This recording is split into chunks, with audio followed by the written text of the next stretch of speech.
everyone, this is Via from Via Creates. Welcome to this new video where today I'll be making 3 different watercolor Christmas cards.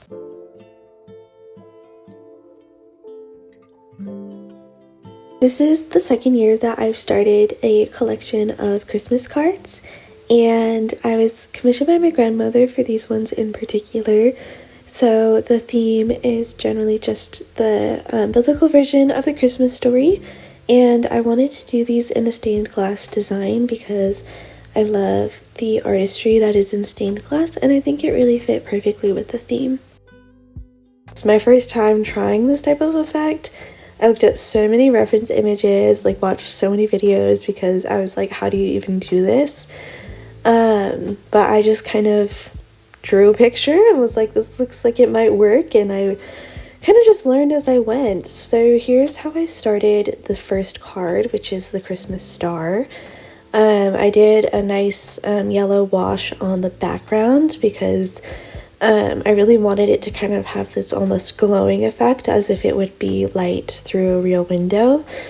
And I also made sure that I sprayed the back with water so that it would be nice and flat and I wouldn't deal with the page turning in on itself.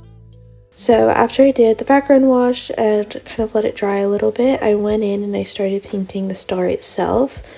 I'm doing this really just true bright yellow color. I tried to stick to very bold, very primary, secondary colors for this as well. And I think it really gives it kind of more of that nostalgic Christmas feel, which I loved.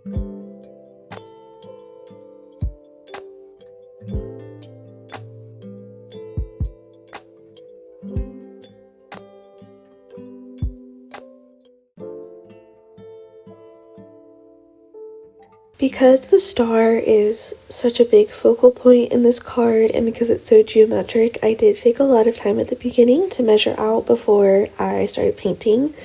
I don't like measuring at all ever, so that was not fun for me, and I did end up freehanding a lot of it at the end, but I am glad that I did put in that extra time. I think it would be so lovely to take a class or see if there's an online course that teaches you how to measure well for art and how to do these geometric shapes, because I really love the look of these and I want to be better at it, but I definitely don't necessarily know how to approach it and don't have the patience at this point in time to do it either.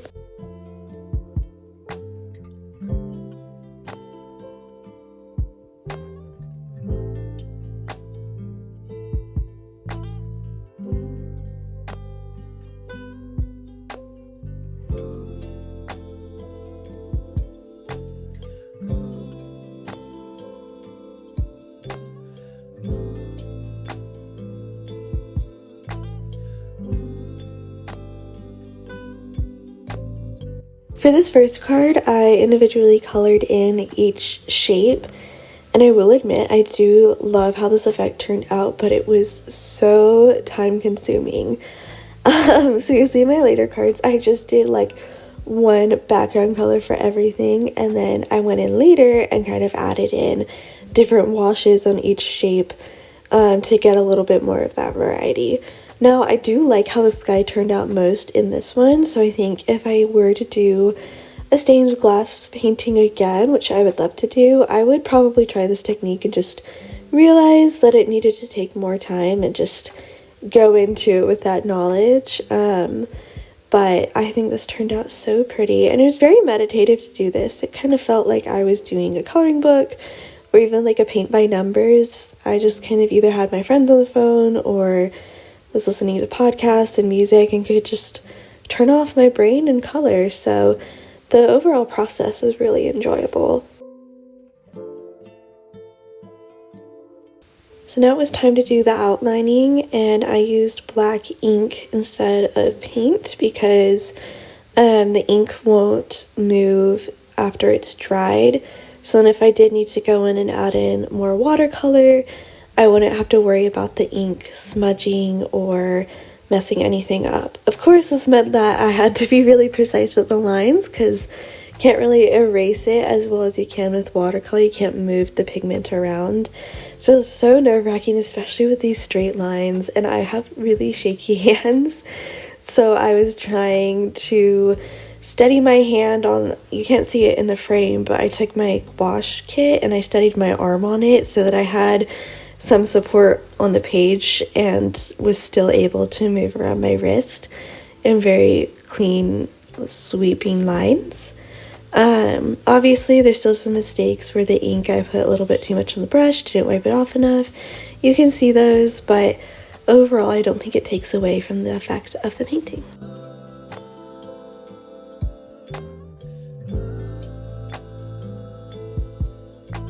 Finally, I just went in with some colored pencils to make some colors pop some more and add a little bit more texture to try to emulate what stained glass looks like in real life. And after that, I went in with my white gel pen to add in little stars in the background, which I didn't really see on a stained glass painting, but I love putting stars on things, so here's the final product.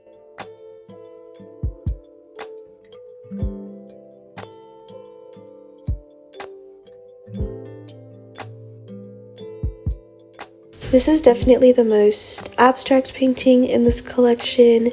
So this is my depiction of the heavenly host seen over the hills here in the Christmas story. And instead of drawing angels, I drew them kind of as a bunch of stars connected in the sky.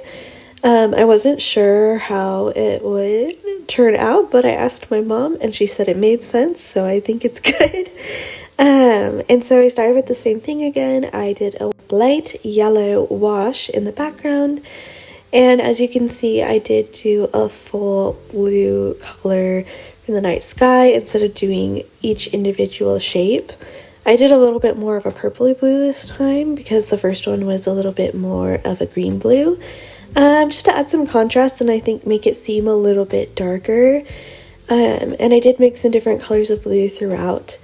After that, I painted the hills and I used this really nice, just true deep green color that I think is so beautiful.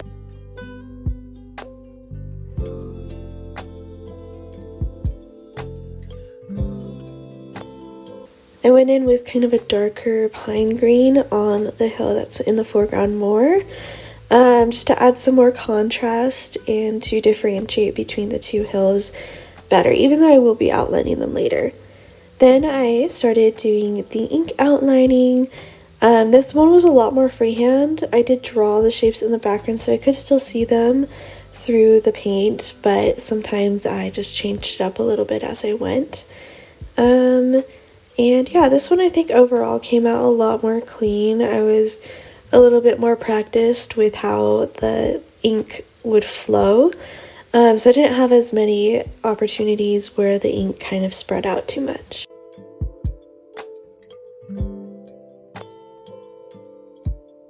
Well, the night sky is comprised of a lot of smaller shapes of the quote-unquote cut glass. I did a lot bigger shapes on the hills. I saw that in some different examples of stained glass, and I kind of liked the contrast between the large shapes and the small shapes, and so I think it turned out really well. So now is the moment where I went in and added different colors to different shapes, both with watercolor and with colored pencil. I also kind of outlined the stars a little bit more with this gold, which I thought turned out so nice.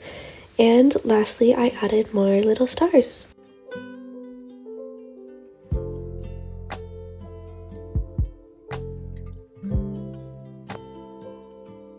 I saved this card for last, despite it being the reason why I started this whole collection was that my grandmother wanted a Madonna and Child Christmas card, but I don't draw people that much anymore, and I was so nervous, especially with drawing people in such a stylized way with the stained glass effect. So I really was hesitant to start this one, and I was so caught up in thinking about drawing the Madonna and Child that I forgot that I had set apart some of these yellow spots for her aura, and I covered them in blue, and I was so upset with myself. But we continue on, and with this one I actually did use some gouache. That purple color is mostly gouache paint because I don't really have a good purple in my watercolor set, and I wanted it to pop a lot. And so I also don't have a ton of practice with gouache, so this really was an experiment all around. But we just tried different things, and when in doubt, we added more lines and more details to see kind of what would work. So this was pretty similar overall once I started outlining to the rest of them. I had already drawn in some outline shapes, and I just kind of followed those or created new ones where I saw fit. I saved the faces for last, of course, because that was the part that I was most scared about. And I also put this border around the outside of this card that I didn't do on other ones, but as I was looking through reference photos, I saw that a lot of stained glass panels had kind of a nice little border like that, so that'd be a fun idea to try.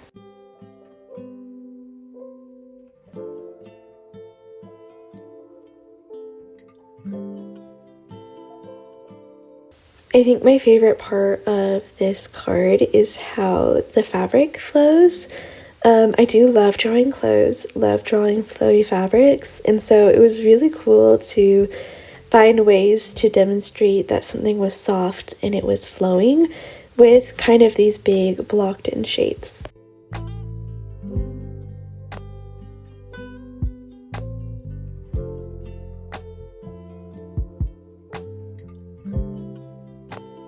I really did consider not doing the faces. I didn't film that part. I did mess up a lot on it, and it was kind of one of those things where the eyes just kept getting bigger, and I was like, I can't do this anymore. So it is definitely a very stylized version of the Madonna and Child. I don't know if I quite like how the face turned out, but I think that overall the card turned so beautiful with the background and the clothes.